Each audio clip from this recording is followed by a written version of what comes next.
Good morning and welcome to 365 Days of Stories with Theo Mayer. We are today 24 and I'm continuing the story of Diamond Cuts Diamond. Now, the merchant had left off his box of jewels with Beaky Mule and gone to his own village, gathered some of his nephews and friends together to go retrieve the box. And when he met again with Beaky Mule acted like he didn't know him and didn't know anything about some box that he had left with him. And so the merchant, of course, became very distraught, especially after being thrown out of the shop, and made his way over to a friendly wall. He leaned his back against it, and he sat there in despair, not knowing what to do.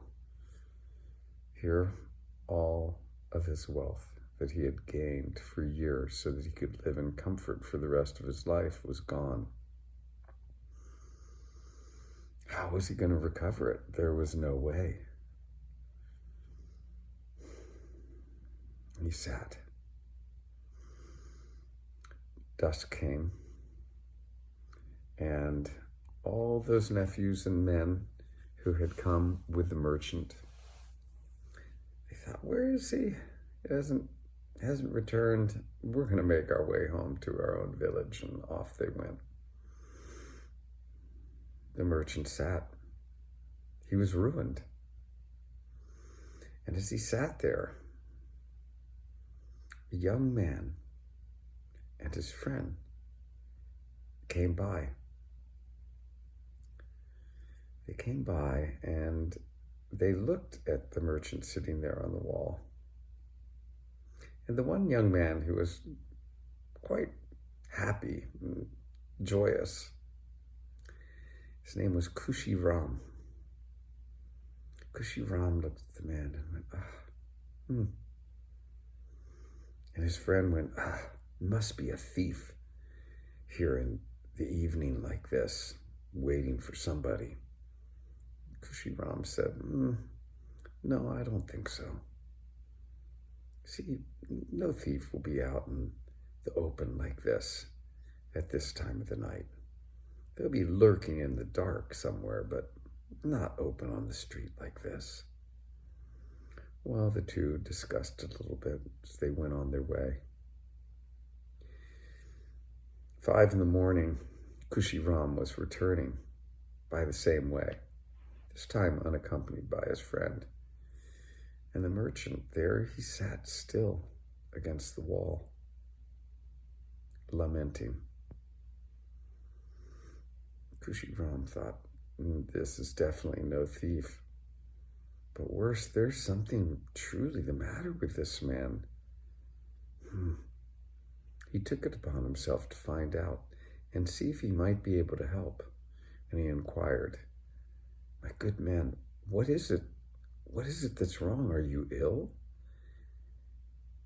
Why are you sitting here like this?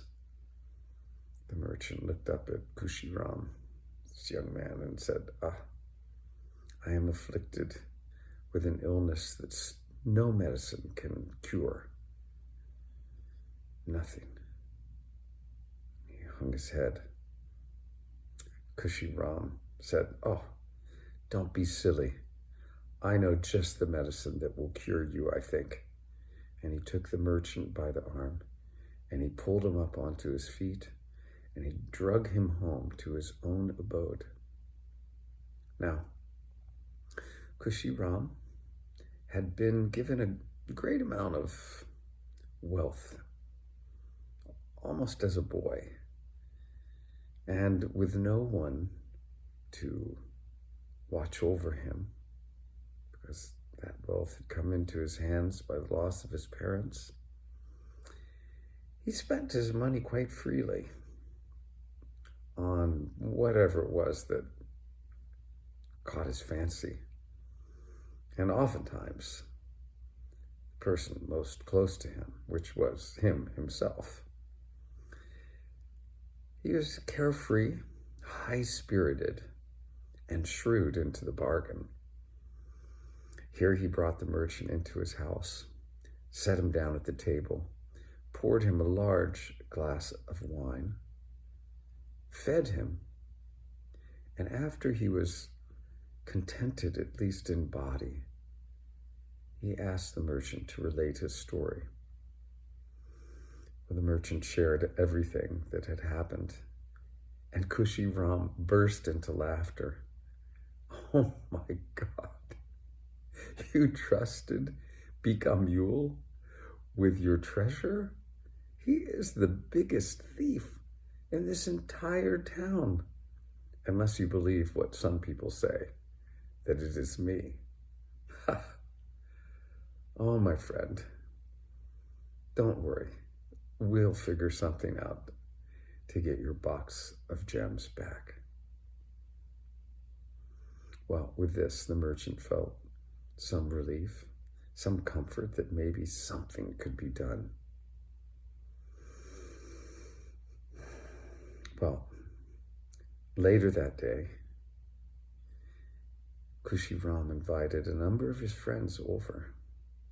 The merchant was quietly resting in the guest room, and the friends and Kushi Ram met in the dining hall.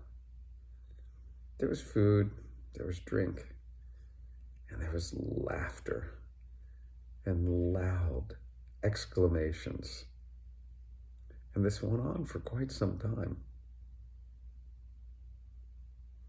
Eventually, the friends all left. Kushi Ram went to the merchant where he sat, and he said, "My friend, do you remember the wall where I found you?" And the merchant said, "Well, of course I remember that wall."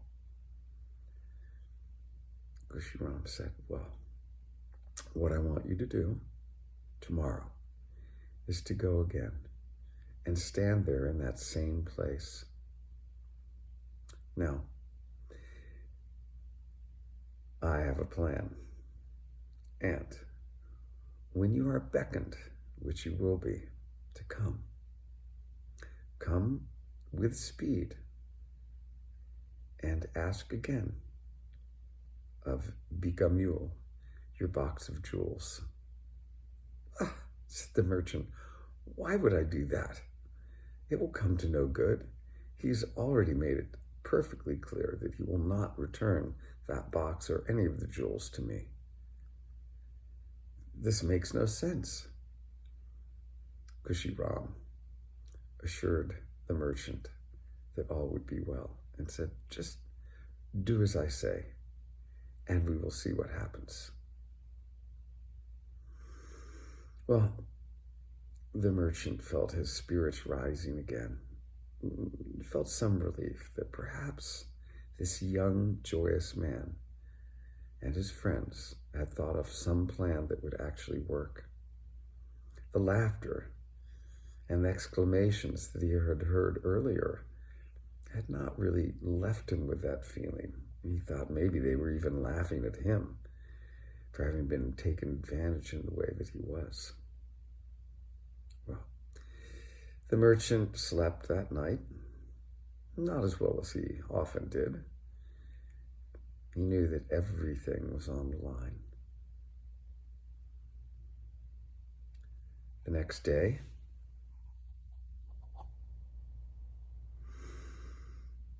he went and stood by the wall, and we will leave him there again, standing on the wall, waiting what was going to happen next.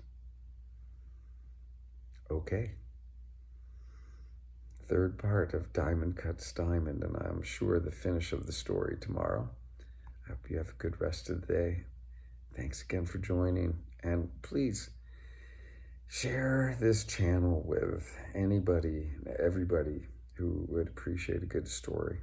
But I'm thinking all those people out there that want to be a little bit more intelligent, like Einstein has said, have them listen to these stories. All right. Have a great day.